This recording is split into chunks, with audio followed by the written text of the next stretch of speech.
11 বছর বয়সী কিশোরী অনামিকা আক্তার জুই আদালতে এসেছেন বিচার পাওয়ার জন্য।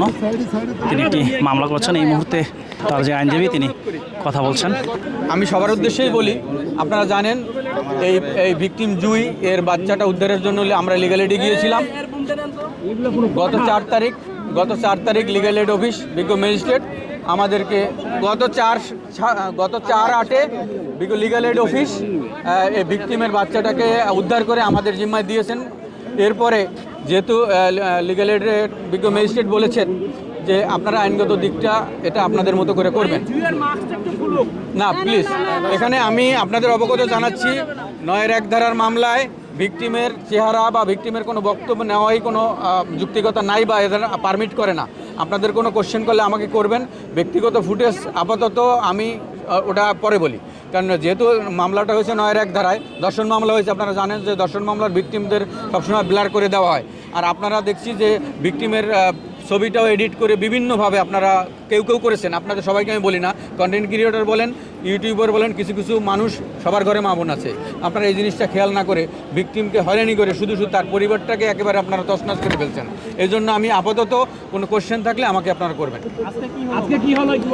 আজকে হলো আমরা 9-1 ধারার মামলা করেছি এই আসামি সহ। এই আসামিকে যারা সহযোগিতা করেছেন তাদের সবার বিরুদ্ধে এই শুরু থেকে এ পর্যন্ত যারা সহযোগিতা করেছেন, যেহেতু আমাদের আইনে পারমিট করে না এই এত ছোট বাচ্চার শারীরিক সম্পর্ক, বিয়ে, সে কারণে আমরা 9-1 ধারা মামলা করেছি। এই ধরনের মামলায় অভিযোগ একটাই হয়, তাকে ফুসলিয়ে নেওয়া, তার ইচ্ছার বিরুদ্ধে তাকে শারীরিক সম্পর্ক করা, আর যার ফলশ্রুতিতে আপনারা দেখছেন যে একটা বাচ্চা পর্যন্ত হয়েছে। এভাবেই কোটি কোটি মানুষের ঘরে দেশ জুড়ে ফ্রিজ একটাই, ওয়ালটন।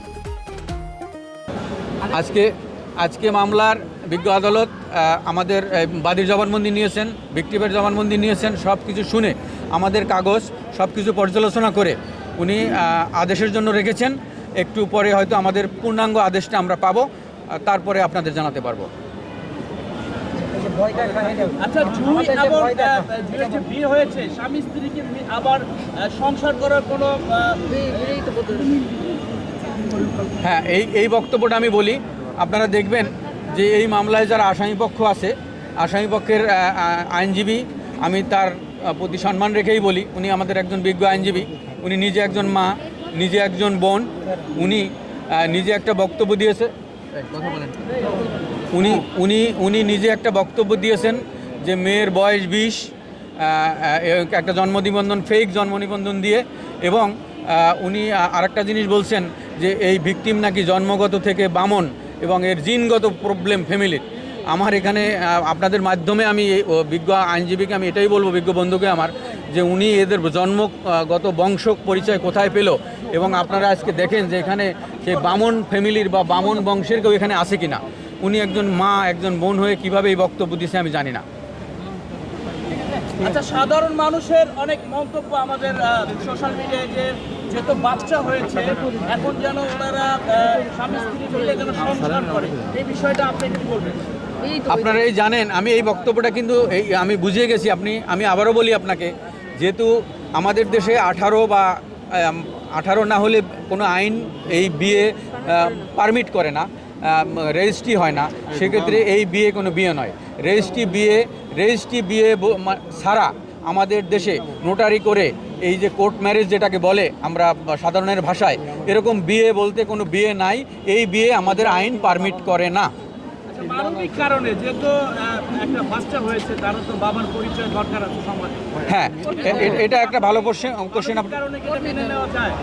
এটা আপনি একটা ভালো কোশ্চেন করেছেন। যেহেতু একটা বাচ্চা হয়েছে, এই নিষ্পাপ বাচ্চাটার তো আসলে কোনো দোষ নাই। এখন এই বাচ্চার পরিচয় যেহেতু এই আসামি শাকিল, আমরা বাবা হিসেবে তার নাম রাখবো। কিন্তু এই বিয়েটা ফ্যামিলি মানে না, এই বিয়েটা ফ্যামিলি মেনে নেয়নি, আর আইনও মানে না, আইন পারমিট করে না। যেহেতু নিষ্পাপ শিশুর কোনো দোষ নেই, সেহেতু বাবা হিসেবে তার নামটা আমরা রাখবো। আপাতত সিঙ্গেল মাদার হিসেবে এই মেয়ে ভিকটিম এবং তার পরিবার তাকে মানুষ করবে। সর্বশেষ শাকিলের ভিকটিম এবং তার পরিবার তার একবার তার বিচার চাইয়ে বিজ্ঞ আদালতে আজকে মামলা দায়ের করেছেন।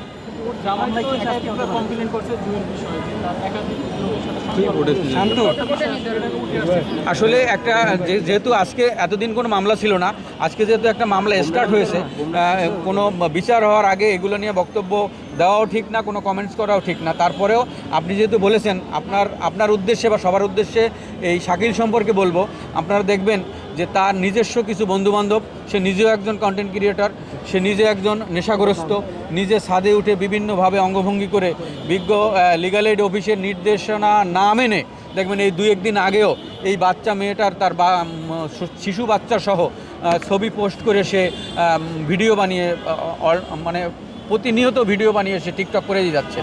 মিনাল ভাই, জুয়ের মামলায় শাকিলের কী শাস্তি হতে পারে? এই মামলায় নতুন যে আইনটা হয়েছে, এই আইনের মাত্র দুটোই সাজা, মানে সর্বনিম্ন যাবজ্জীবন এবং সর্বোচ্চ মৃত্যুদণ্ড। এর বাইরে কোনো সাজা এই আইনে নাই। মনে করে যে তার স্বামীকে নিয়ে সংসার করবে, এখানে আইন কি বলবে?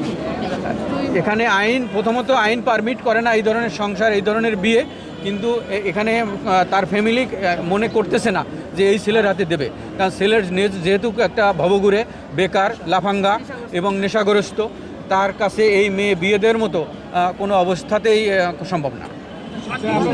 সোশ্যাল মিডিয়াতে দেখতে পাচ্ছি যে জুয়া প্রতিনিয়ত টিকটক করতেছে। বর্তমানে থাকার জন্য অনুরোধ করা হয়েছিল। মিনাল ভাই, আপনি এটা তো জানেন যে আপনি বললেন যে শাকিল বিভিন্ন ভিডিও বানাচ্ছে।